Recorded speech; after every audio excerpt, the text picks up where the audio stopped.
Muchas gracias a todos, todas y todes por estar a esta hora de un domingo en la mañana. Gente valiente y entusiasta, muchas gracias por acompañarnos. Especialmente le damos gracias a la gente que estaba agendada para la actividad de ayer. ¿Quién estaba agendado? ¿Quién estaba agendado para la actividad de ayer? Mira, sabíamos que esto fue pesca de arrastre, chiques. Es como que las trajimos de vuelta y frente a eso, bueno, hubo un problema, por supuesto, con los vuelos, como suele suceder. Y como con la Ale nos queremos muchísimo, dijimos, bueno, podemos compartir a Gabriela, ¿cómo no? Poliamoroso, es muy consistente con el personaje invitado. Y además porque qué tremendo privilegio, ¿no? Poder tener esta conversación a tres voces, en la de ustedes también. Vamos a tener más o menos una hora para conversar, más o menos 40 minutos dijimos, para conversar nosotras, y luego también les vamos a dar la palabra a ustedes, así que desde ya les invito a que piensen sus preguntas, porque yo he aprendido haciendo esto que lo más eficiente es disparar rápido, entonces como las primeras 4 manos que se levanten son las preguntas que van y chao.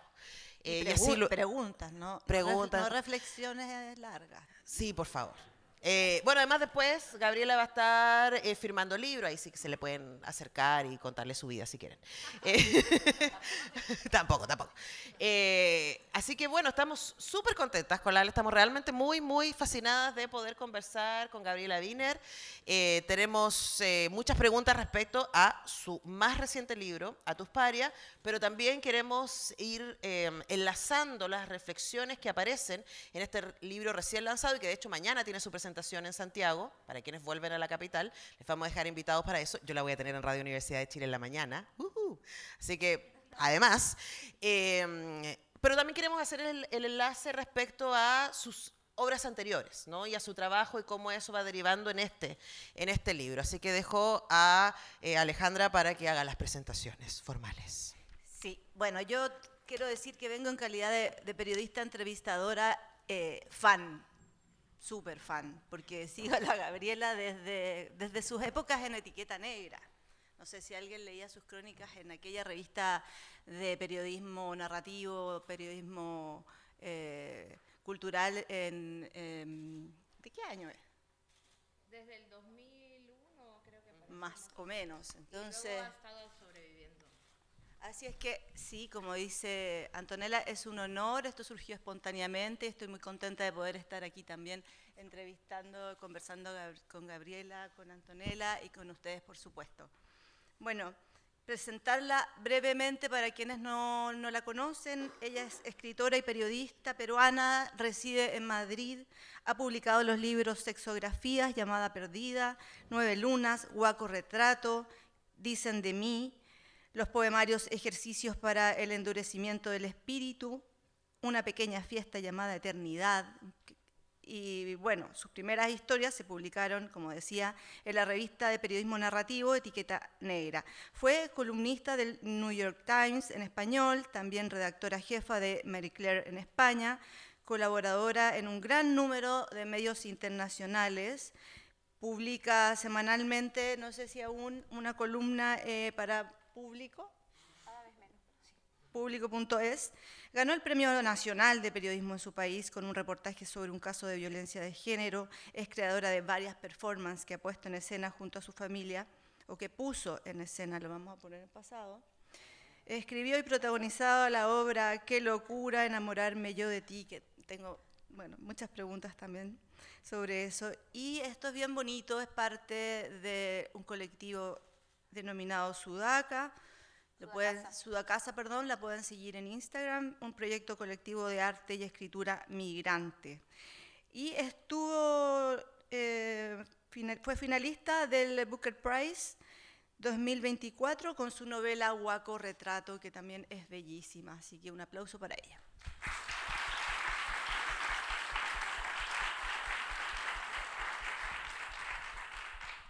Bueno, voy a partir con la primera pregunta que, para sacarnos de encima el título de este encuentro, ¿no? Que es más allá de la autoficción. Muchos de nosotras y nosotros empezamos a leerte. Yo lo primero que leí tuyo fue Sexografías y fue como... ¡puf! Primero, wow, ¿quién escribe así? Y segundo, qué valentía. la cantidad, lo mucho que tú te expones ahí. Luego, claro, en Huaco Retrato y en otras obras vemos un ejercicio de ficcionar la vida, también de exponerse mucho y la mirada familiar, ¿cierto?, etcétera. Y aquí en A tus parias derechamente estamos en una ficción, diríamos, aunque también hay mucha reflexión respecto a la historia contemporánea de Perú y de alguna manera de toda Latinoamérica, porque lamentablemente de guerras, rebeliones y dictaduras sabemos mucho en nuestro continente, ¿no? Entonces preguntarte por ese camino para empezar. Muchas gracias. Gracias a todas, a todos y a todes por venir. Estoy muy contenta y agradecida con Puerto Ideas, con Valparaíso y por supuesto con mis compañeras presentadoras que han tenido palabras tan lindas para mí. Es verdad que en este libro, digamos, no existe una protagonista como en toda mi obra anterior, que llevo 20 años escribiendo libros donde hay una tipa, Gabriela Wiener, que lo aborda todo, lo hace todo y todo y todo. Es más, en este libro hay una Gabriela Wiener que hace un cameo ridículo, de hecho me escribe un artículo bastante mediocre dentro de la novela. Pero sí es verdad que cualquier ficción puede partir de cuestiones autobiográficas, ¿no? Y de hecho la parte inicial de la novela, que tiene que ver precisamente con el titular, habla de un colegio que se llamaba Tusparia, un colegio que se llamaba Tusparia porque hacía un tributo, ¿no?, a un líder indígena de fines del siglo XIX que se había rebelado contra la imposición del tributo indígena, ya no contra el Reino de España, sino contra la República Peruana, criolla y blanca. Y por supuesto había sido masacrado en su intento de rebelión junto al resto de sus compañeros. Ese colegio era un colegio fundado, existe actualmente, pero la versión que aparece en el libro se cayó cuando se cayó el muro. Pero fue un colegio que funcionó en los años 80 en Lima, Perú, y que de alguna manera tenía una línea ideológica socialista, porque había sido fundado por gente que había estudiado en la Unión Soviética y que había regresado y había fundado un colegio en el Perú, pero digamos que también tenía otra línea que colisionaba o se enriquecía o se complementaba, que era la que proponían sus maestros peruanos, ¿no? Y que en los 80 tenía un componente muy fuerte, ¿no?, de aplicar ese socialismo a la realidad social y política peruana, ¿no? Algo que proponía el pensador marxista José Carlos Mariátegui, que es una de las figuras tutelares de este libro.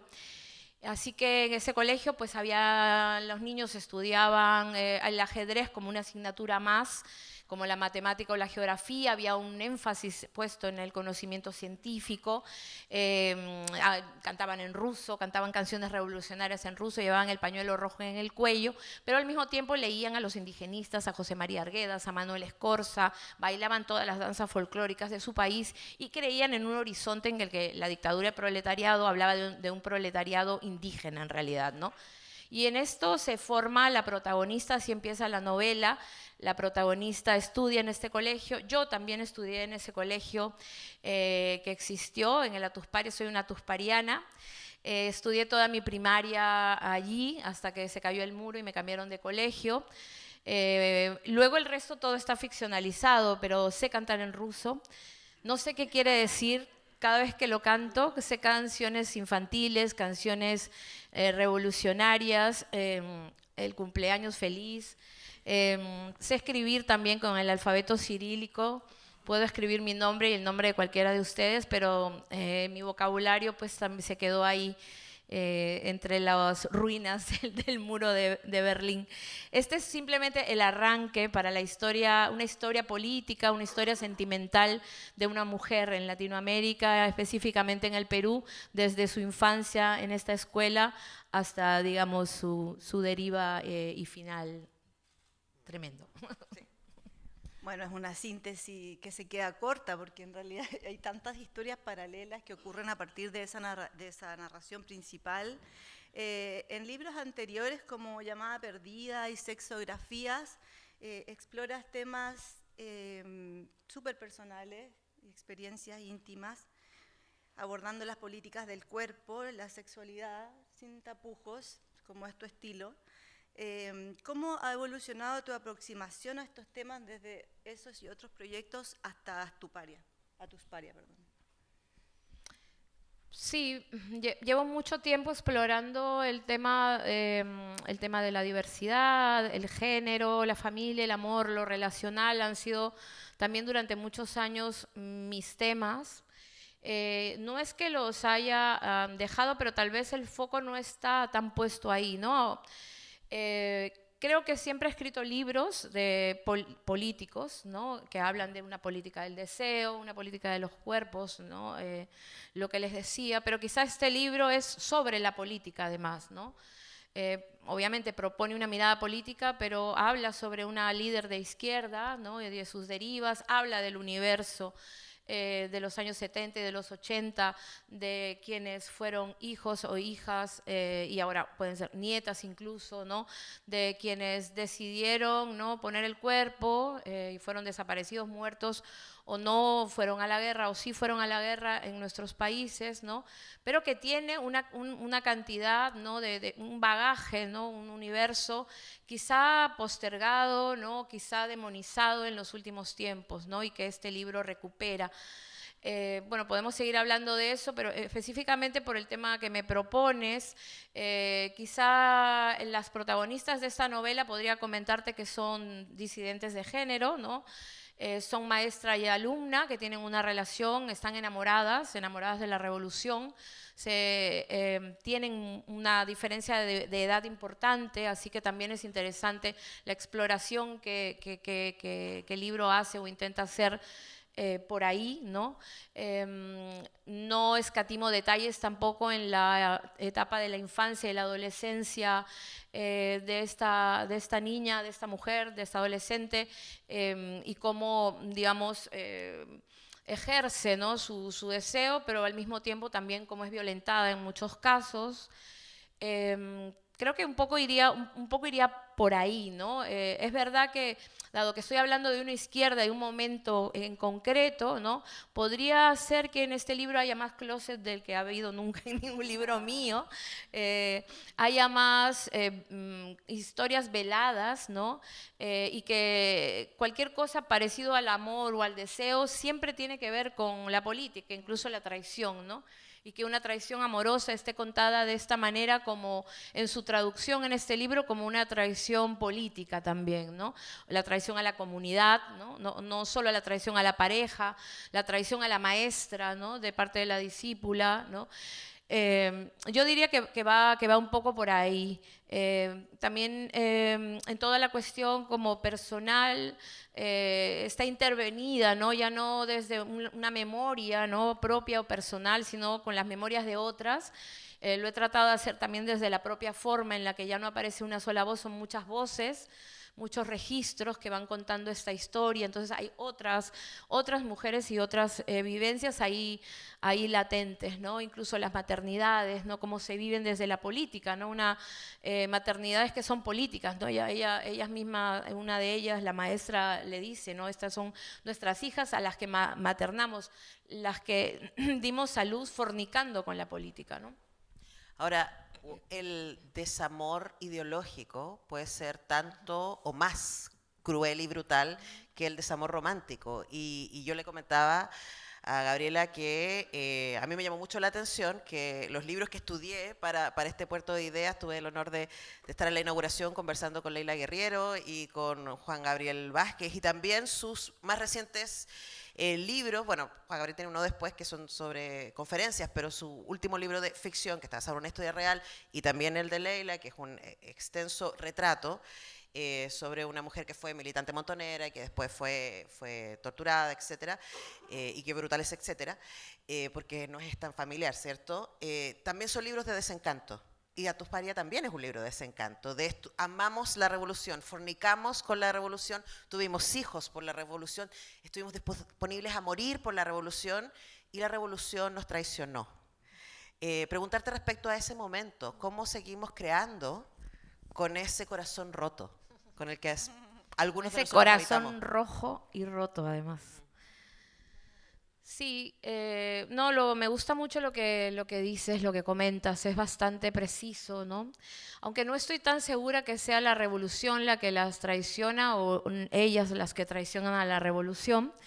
y sobre todo, bueno, el sistema lo que las revuelca, ¿no? Y revuelca cualquier impulso romántico, amoroso o transformador, ¿no? En ellas, en sus individualidades, pero también a nivel comunitario, cómo cada acción de ellas mismas afecta e impacta en lo colectivo, ¿no? Que es algo que hemos visto.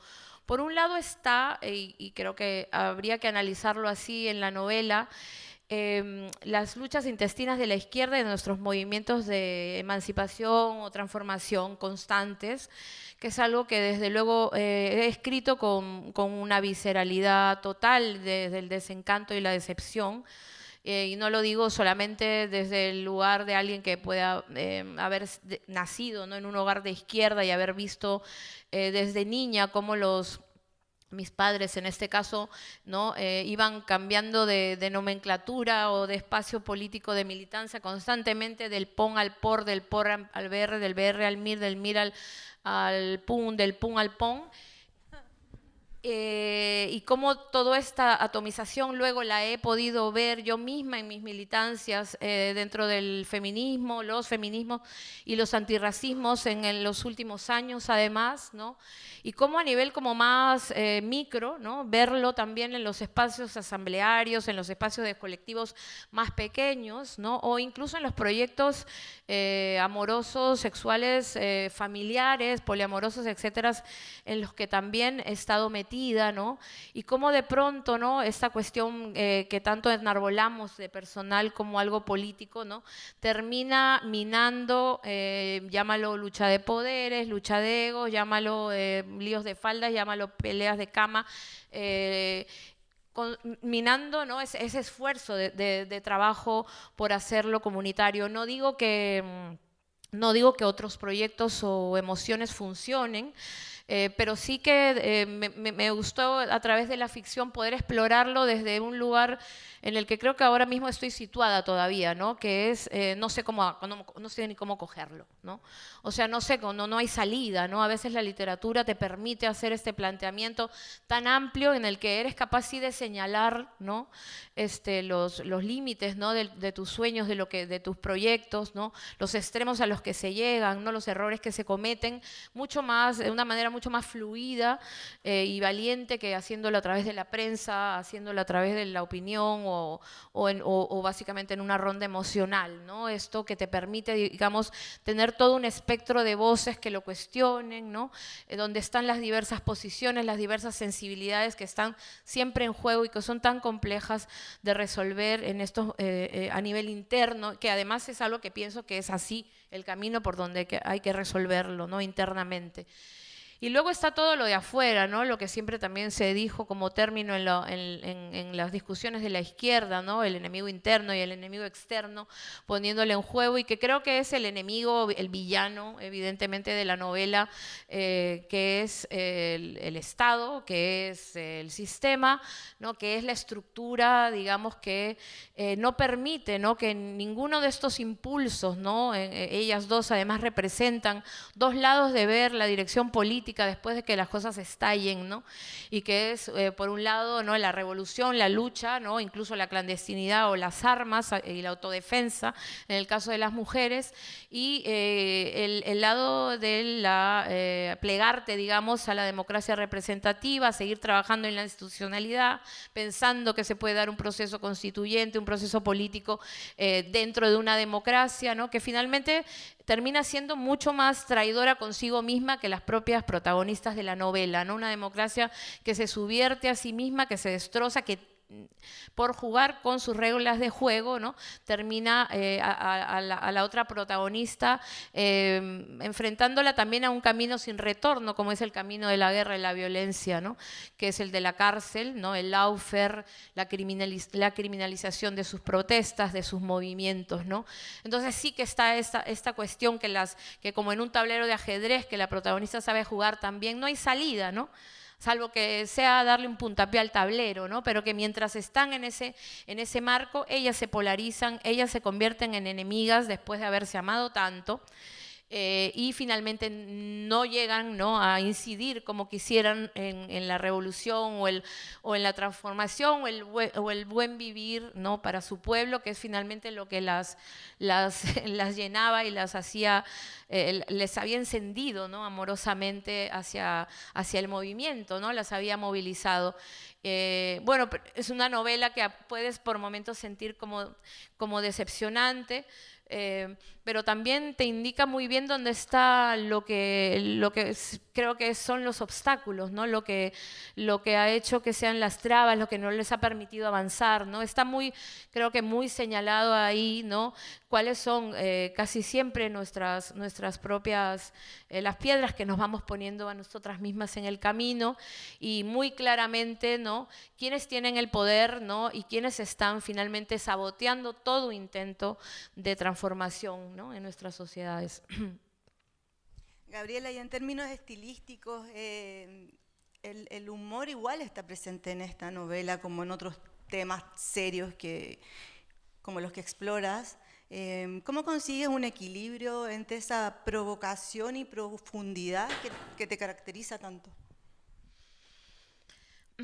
Bueno, por un lado, creo que es una estrategia de comunicación muy propia, muy personal mía.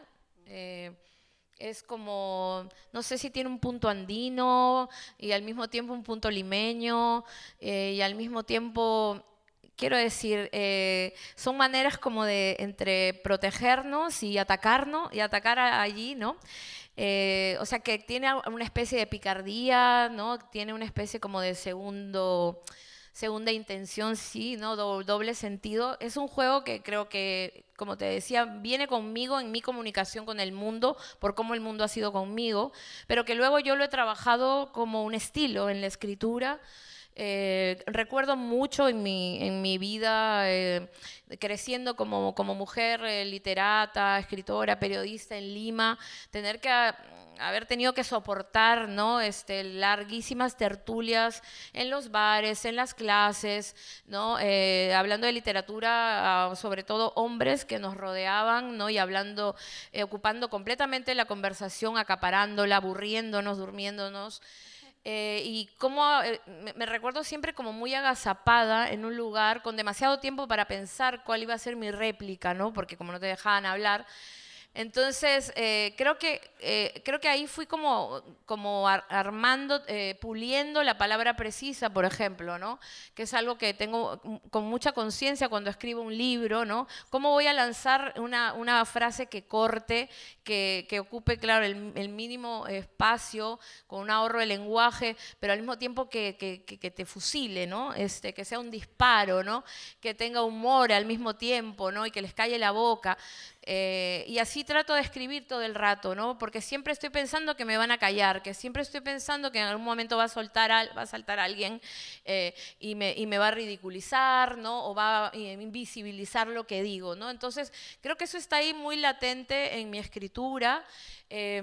También creo que son estrategias narrativas, el tratar de hacer que las personas precisamente no tengan esa sensación de estar siendo narcotizadas por mi escritura, ya sea por su belleza o por su, qué sé yo, y algo imparable, ¿no?, como esa verborrea que no cesa, ¿no?, sino que quiero ser generosa también con la gente, por eso todo el rato le estoy como cambiando de temperatura, cambiando de registro. Ahora te hago reír, pero ahora te voy a hacer llorar, pero no te voy a dejar ahí, te voy a sacar, ¿no? Creo que también eso un poco lo aprendí un poco de los chamanes, de la ayahuasca, ¿no?, que con los ícaros y los cantos, ¿no?, te van haciendo cambiar, ¿no?, de atmósfera y también de emoción, ¿no? O sea, no te dejan caer, sino que ya luego te levantan a través de sus cantos y a través de cómo van sincronizándose con la magia y la espiritualidad de la hierba, de la planta dentro de ti, ¿no? Bueno, la hierba también hace cosas parecidas, ahora que lo digo.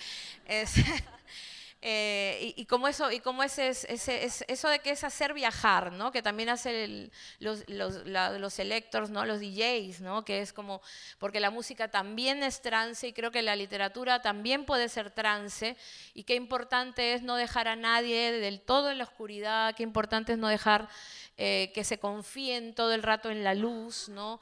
Y que puedan pasar, ¿no? En solo una lectura, en las emociones que transitamos cuando vivimos, ¿no? De la luz a la oscuridad, de la risa al llanto, de la emoción a la frialdad más intelectual, del pensamiento al sentimiento.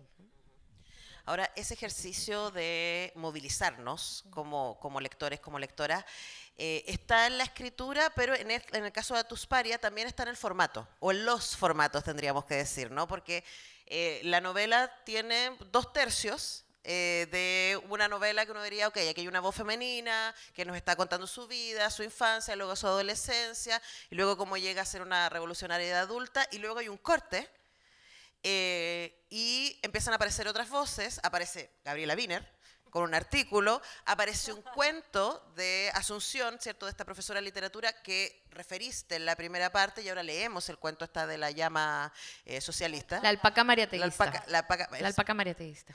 Están los informes de espionaje de ahí de una topa que se había metido ahí para ver cómo estaba funcionando este grupo de mujeres revolucionarias, las Ritas. Entonces quería preguntarte también por ese ejercicio, ¿no? De decir, voy a como mantener, no sé, asombrado, pensando.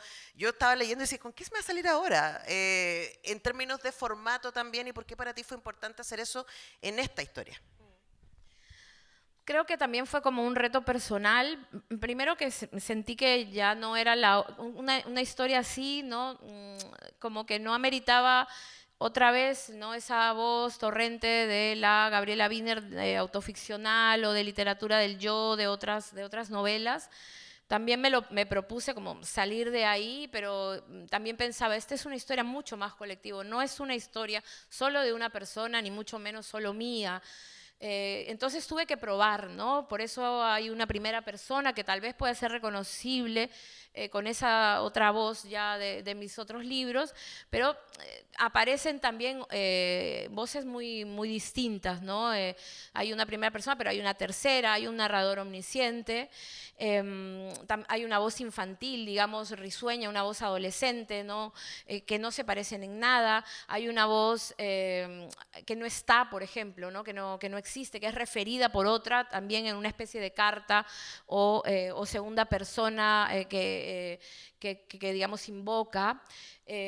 Pensaba, también había otro chiste que estoy diciendo con esta novela, es que es mi gran novela rusa. Trato de que cada libro mío también tenga un poco de reflexión acerca de la propia producción literaria, porque es algo con lo que yo me he dado muchos encontronazos cada vez que he publicado un libro, ¿no? Es cómo es leído o de qué manera pues hay un prejuicio, cómo no se le reconoce como literatura o cómo le llaman no ficción cuando es ficción, le llaman ficción cuando es no ficción, ¿no? Una especie de descolocación siempre con el discurso crítico sobre mi libro. Un desfase, ¿no? que me gusta ahondar en el siguiente, así como en Huaco hacía bastantes chistes acerca de la autoficción. Aquí, cuando hablo de mi gran novela rusa, es un poco porque finalmente he hecho una novela, ¿no? Simplemente una novela que se me pedía muchas veces, ¿no? Y que yo siempre también, ¿no? De manera contestataria decía que lo que yo hacía ya era mi literatura, que cuando hacía mi periodismo esa era mi literatura, cuando hacía mis crónicas esa era mi literatura. Y entonces dije, bueno, voy a usar la novela, ¿no? Como lo han usado los escritores del siglo XX, ¿no? Desde su, digamos, versión más vanguardista, ¿no? Es decir, donde cabe todo, ¿no? Así que sí, si soy capaz de hacer esto, ¿no? Es que hacía Vargas Llosa o que hacía García Márquez o que hacía Faulkner, a ver si puedo, ¿no? A ver si puedo usar un registro, por ejemplo, el de los partes policiales en un mundo andino de provincia y cómo leen, por ejemplo, a las mujeres antirracistas, feministas o a las mujeres del campo, a las mujeres comerciantes o maestras que están luchando juntas, ¿no? ¿Cómo las leen? entienden, ¿no? Entonces conocemos a las Ritas a través, por ejemplo, de esas miradas, ¿no? Que no entienden nada, ¿no? Y entonces al leerlo creo que entiendes todo, ¿no? Y me pareció como una buena idea para contar a esas mujeres sin hacer como la exaltación constante de esa voz colectiva que ya la vemos mucho, ¿no? En nuestros movimientos y la vemos mucho en las redes sociales y está, ¿no? Pero yo dentro de la literatura quería contarlo quizá de otra manera, porque también constantemente en la escritura uno rehuye algo que ya está pasando demasiado, ¿no? Que puedes llamarle lugar común o lucha común, pero que es otro lenguaje, ¿no? Y quise hacerlo así, en este sentido de crear ahí una forma particular de contar esta historia. En el caso del cuento, ¿no? Del relato que escribe la profesora Asunción, aparece una alpaca que vive en las punas, en las alturas puneñas. Es una alpaca muy reivindicativa porque, claro, va y mete el dedo en la llaga, ¿no? Contra todas las empresas extractivistas, precisamente textiles, que operan en las zonas del sur del Perú. Me imagino que aquí también, ¿no? Pero que se forran, ¿no? Por millones vendiéndote chalinas, bufandas a $500, ¿no? En los aeropuertos o simplemente se llevan, ¿no? este fino material para utilizarlo en la producción de prendas de grandes marcas de diseñadores en el mundo, sin que esto chorree en lo absoluto para las campesinas que las cuidan, ¿no? Entonces, finalmente ella toma la voz, ¿no? Y como es marxista, de pronto, ¿no? Ella lo clama, ¿no? Que el problema de la alpaca no lo va a resolver nadie más que la alpaca, ¿no? Y que será la revolución, la creación heroica de las alpacas, ¿no? Creo que también, ¿no? Esta forma, no sé, medio animalista, poética, humorística también, hay ahí una crítica profunda también a no solo ese extractivismo particular, ¿no? Sino el extractivismo epistemológico y de voces, ¿no? De por ejemplo, las mayorías indígenas, ¿no? De cómo se usurpa sus voces, ¿no? Y es nadie mejor que la alpaca, ¿no? Para hablar de esas minorías, ¿no? y tomar la voz, ¿no? Pero que nos representa a otras minorías, ¿no?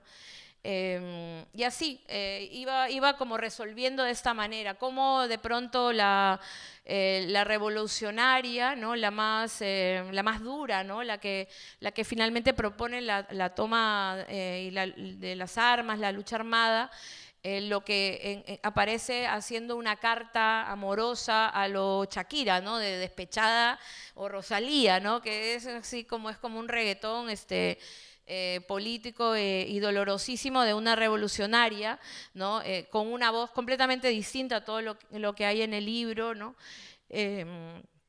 Y que también se vuelca así, ¿no? Se vuelca en una voz distinta, ¿no? Y como te digo, con esta idea de, ya bueno, estoy haciendo una novela en un perfecto manejo de mis recursos y mis herramientas, a ver si me sale, ¿no? Y este fue mi juego literario esta vez.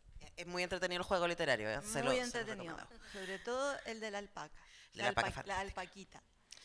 Nunca miraremos igual a los euquenios. Y sus criadores, porque son unas personas muy buena gente. Sí. Eso da un poco de ánimo. Bueno, ella las quiere mucho. Sí. La alpaca los quiere mucho. Es también una estrategia quizás no pensada, porque es parte de tu política, ¿no? De tu poner el cuerpo y la pluma, la decolonización del pensamiento y la revisión crítica de las narrativas dominantes en esta novela, en Huaco Retrato, que es muy fuerte, y bueno, en tus textos en general. Ay, perdón, pero sí, la pregunta. La pregunta es si tú eres consciente de eso, tomas a la literatura como una herramienta para poder decolonizar el pensamiento, te sale porque es parte de tu ideario. Un poco creo que a partes iguales, ¿no? Uh-huh. O sea, creo que con el tiempo también, ¿no? Como que va penetrando en cada vez más teorías, ¿no? Que creo que para mí se transforman o se traducen, ¿no? en reflexión literaria, ¿no? A través de la ficción o visto así, ¿no? Como otro horizonte imaginativo de otros mundos posibles a partir de lo que también uno va deglutiendo teóricamente o políticamente, ¿no? Siempre desde ese lugar. No quiere decir que el nuevo no vaya acompañado mi libro de cierto discurso, ¿no? Porque ahora salen mis libros, ¿no? Y empieza una promoción constante, una interpelación constante, ¿no? Una creación de discurso que a veces me hace ir más allá, incluso políticamente, por todo lo que hay que defender ante lo de afuera. Yo me preparo para luego hacer un sostenimiento de mi libro y acompañarlo, ¿no? También leyendo las cosas que ocurren en el mundo, ¿no? Y cómo mi libro puede estar en debate y en conversación con lo que está pasando, ¿no? Eso me van buscando las lectoras, me van buscando las periodistas, los medios, ¿no? Entonces, yo creo que pasa mucho, ¿no? Con nuestros libros, muchos de los libros que escribimos, las escritoras, las autoras latinoamericanas hoy, que tienen toda esta potencia política, ¿no? Que creo que muchas pensamos que la literatura no es algo como se dice, que solamente pues es el arte por el arte, un lugar autónomo, cerrado, en el que entras y de pronto te diviertes, lo gozas y ya te vas, ¿no? Creo mucho en el poder transformador de la literatura, en términos de acción política también, que tiene la lectura, ¿no?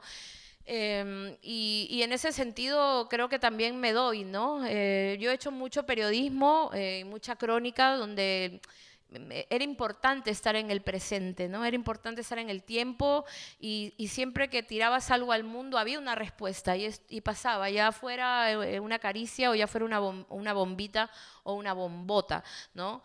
Y creo que cada vez más mis libros también tienen esta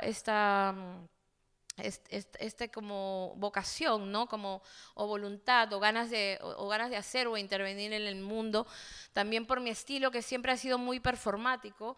No es como, ya escribí mi libro, este es mi, como dicen tantos, ya aburrísimo, ¿no? El cliché del literato del siglo XX, que es, no, ya una vez que lo escribo ya lo dejé, y entonces ya ahora es vuestro y hagan lo que sea jamás, ¿no? O sea, mi libro sufre transformaciones, se convierte en un recital, ¿qué tal?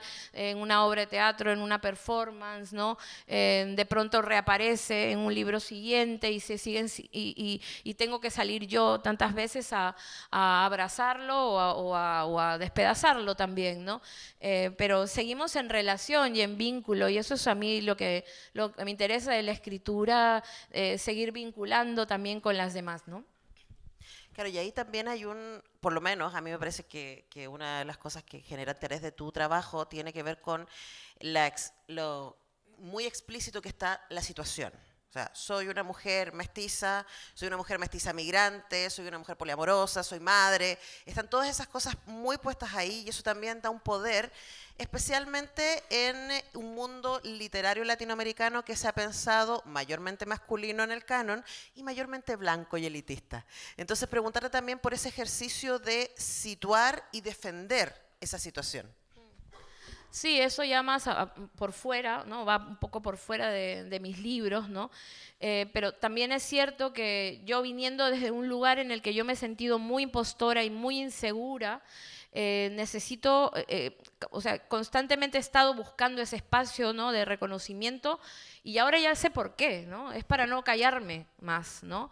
O sea, esa visibilidad ganada además, ¿no? Me ha dado fuerza para hablar, poder señalar con más fuerza muchas cosas que están mal, ¿no? Hay muchas cosas que están mal, por ejemplo, en el mundo literario y que no se dicen porque precisamente viene de un mundo burgués, ¿no? Absolutamente burgués y aburguesado en su propio sistema, ¿no? Y eso quiere decir que es difícil decir cosas verdaderas o que incomoden en ese sistema sin ser excluida. He tenido que escribir y avanzar durante 20 años para poder llegar con esta corporalidad, ¿no? Y con estos discursos, con ese origen y con esta identidad para poder decir las cosas, ¿no?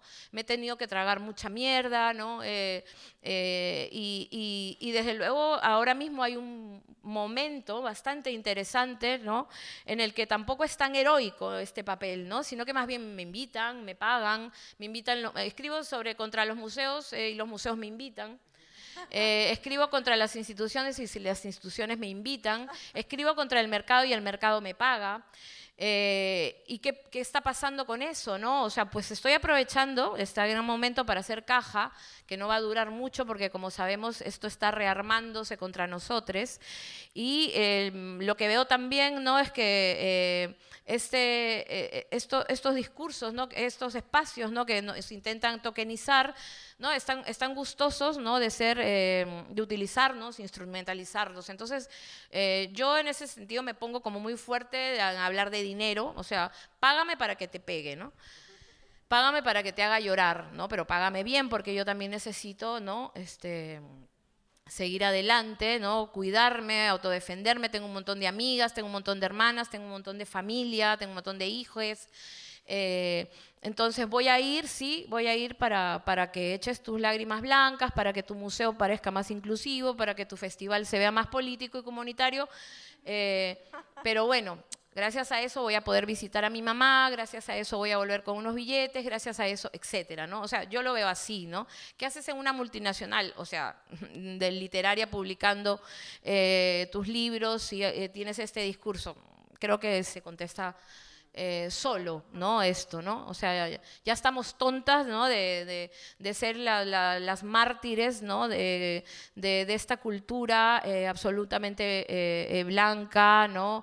Entonces, no sé, por ejemplo, ahora yo quiero muchísimo, ¿no?, a mis compañeras latinoamericanas escritoras con las que estamos acá publicando, siendo traducidas, nos invitan a todas partes, se habla de un nuevo boom, el mercado está feliz, hay anticipos millonarios, tenemos agentes, traductoras, premios, no sé qué, ¿no? Pero también es importante señalar, ¿no?, que ojalá, ¿no?, esto no se termine convirtiendo en el mismo legado, ¿no?, de los escritores del boom del siglo XX, ¿no?, que fue, por supuesto, un puñado de libros extraordinarios, ¿no?, y unos 4 señores millonarios que tienen una casa en cada gran ciudad del mundo, ¿no?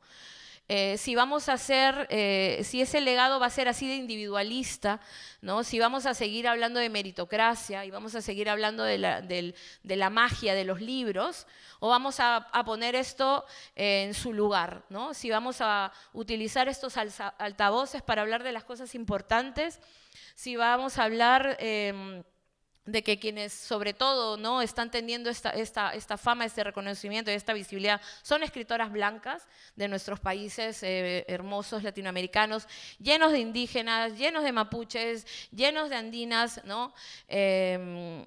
Y que finalmente no son, ¿no?, las que se están llevando, ¿no?, porque siguen siendo la cuota, como en algún momento esas mujeres blancas fueron la cuota en el mundo de la literatura.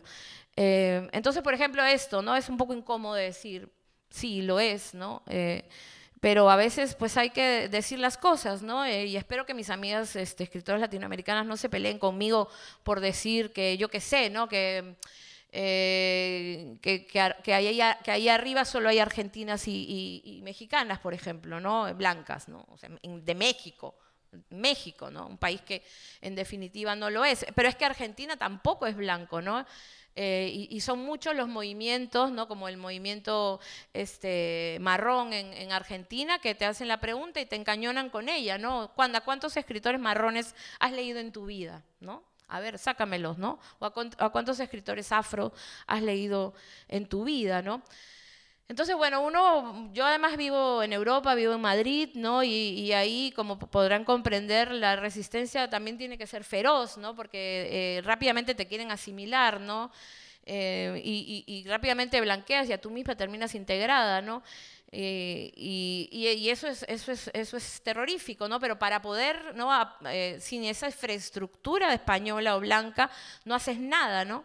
Y lo último que hicimos que fue importante fue poder comprarnos una casa, un terreno en España, ¿no?, donde por fin tenemos algo nuestro, que además se ha ganado con los libros, donde estamos creando un espacio de creación comunitaria y política y de escritura para la memoria y para la reparación migrante ahí, que se llama Sudacasa. Si quieren visitarlo, se llama @sudacasa.com. Estamos en Instagram recibiendo donaciones y trabajando mucho para tener un espacio nuestro de autodefensa en tiempos en que la cosa se está poniendo muy jodida para para todo el que no sea blanco en el sur, en el norte global, ¿no? Como sabemos, la ultraderecha está arrasando, ¿no?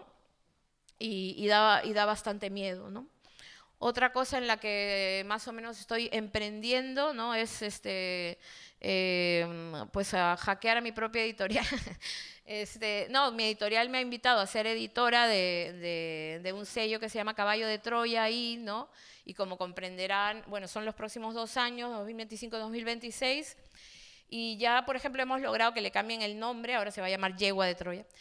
Y ya cambió el logo, ya no es ese juguete caballo que está ahí clavado al piso, sino que es un yegua ahí que salta toda pelucona, así, con la melena. Y nada, me dedico a rechazar manuscritos de hombres y argentinas. Mentira, voy a publicar a 2 argentinas, mierda. Es que escriben muy bien. Escriben muy bien. No, pero me encantó lo de Yegua de Troya. Está buenísimo. La última pregunta, la idea yo ya tengo una vamos con el pregunta público. sí, final, ya que estás hablando del futuro, presente, futuro, ¿te vas a seguir moviendo hacia la ficción o piensas regresar a explorar la narrativa del yo y la autoficción? No lo tengo todavía decidido porque no tengo un proyecto inmediato. Tengo como algo que me atrae, ya no sobre la autoficción, sino hacer algo como una especie de ensayo narrativo literario sobre algún autor. No lo sé, quizá me ponga así como cronista formal y haga un perfil de esos, así tipo Leila, pero no sé. Y luego también como que tengo una historia personal muy fuerte, pero tal vez tenga que esperar algún tiempo para contarla. En ese caso creo que lo que haría, ¿no? Sería tratar de hacer una autoficción como extrema. Más extrema, sí, pues más. Fundando la autoficción extrema. Me gusta. Qué ganas de leer eso ya.